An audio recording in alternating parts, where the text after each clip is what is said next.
Hello नमस्कार आदाब सत श्री अकाल। मैं हूं आपका दोस्त आपका होस्ट शुभ सिंह चौहान। आप लोगों का स्वागत करता हूं सेशन के अंदर। दोस्तों, आप लोगों को पता होगा कि भारत कभी फूड डेफिशिएंट हुआ करता था। धीरे धीरे करके भारत फूड सरप्लस की तरफ आगे बढ़ रहा है। ऐसी कंडीशन में जो एक्स्ट्रा फूड भारत के पास में, भारत उसे स्टोर करके रखता है।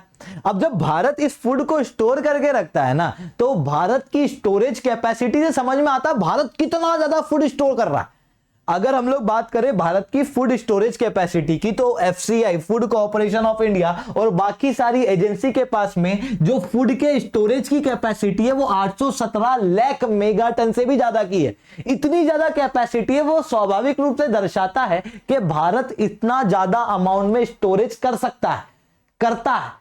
अब ये जो फूड का स्टोरेज किया जाता है, ये क्यों किया जाता है? ये किया जाता है for the emergency situation for public distribution.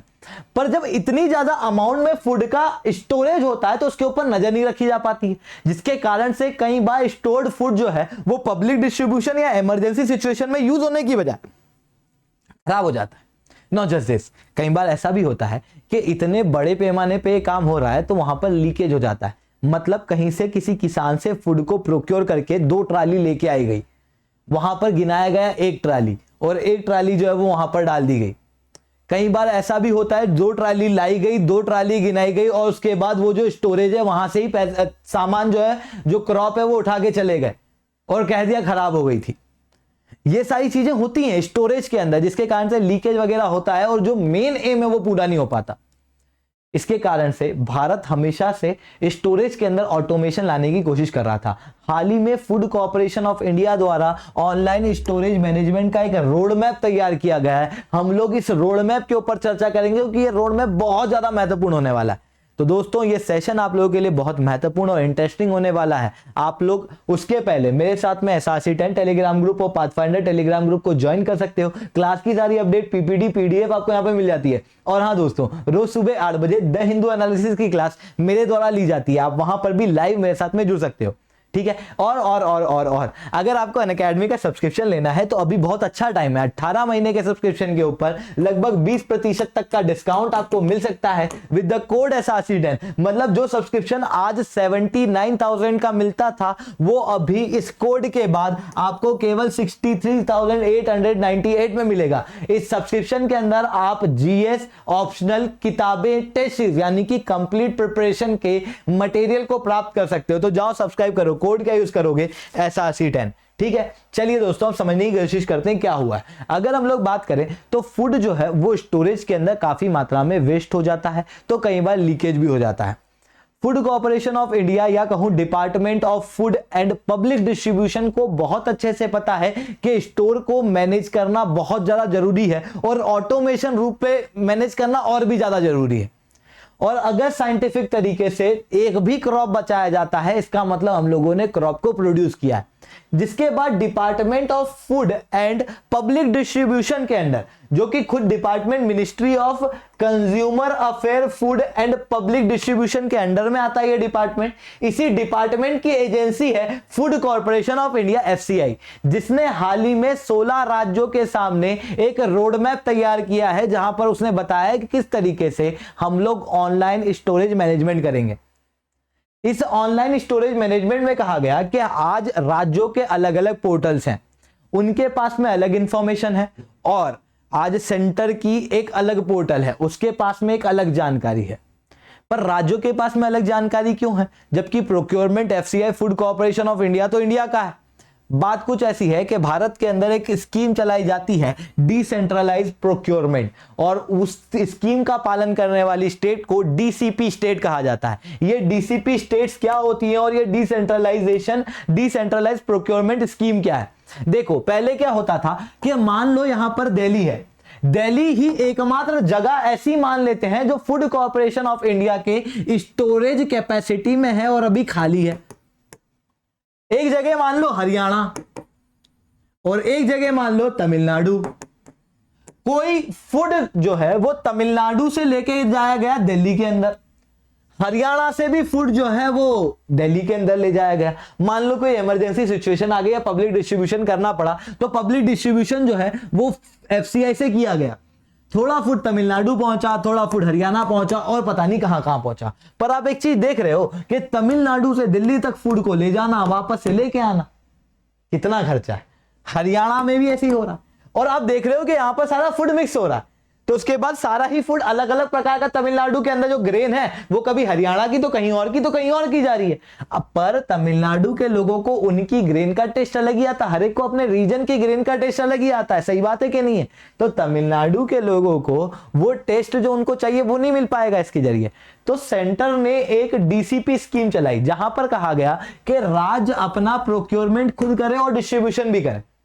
उसके लिए खर्चा सेंटर देता है, खुद प्रोक्योर करो, डिस्ट्रीब्यूट करो। तो इससे क्या होगा कि राज्य के अंदर ही आपको प्रोक्योरमेंट करोगे, वहीं स्टोर करोगे, वहीं डिस्ट्रीब्यूट करोगे, ट्रांसपोर्टेशन कॉस्ट बचेगा।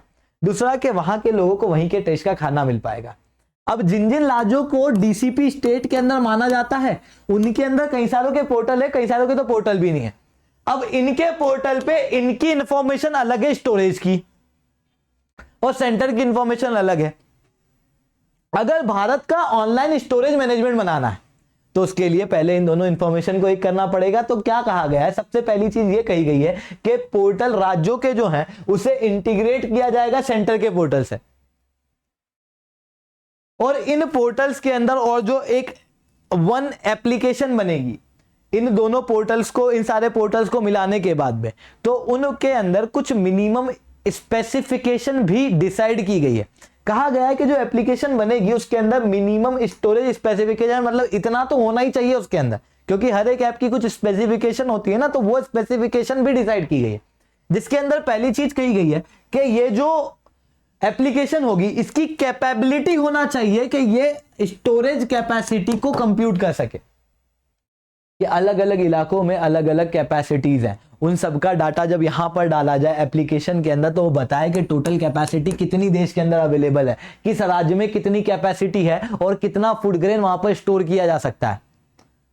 इतना ही नहीं, सेकेंड चीज, स्टोरेज वाइज स्टॉक पोजीशन पता चले कि किस स्टोरेज में, किस राज्य में, किस स्टोरेज में कितना स्टॉक अवेलेबल है, कितना स्टॉक खाली है, कितना स्टॉक कौन से ट्रक से आया था, कितना आया था, कितना नहीं आया था, सारी चीज की जानकारी होनी चाहिए। ट्रक वाइज लिंकेज होना चाहिए कि हर एक ट्रक से कि इतने ट्रक आए थे तो इतना यहां पर खाली करके गया और इतना ट्रक यहां से लेके गया।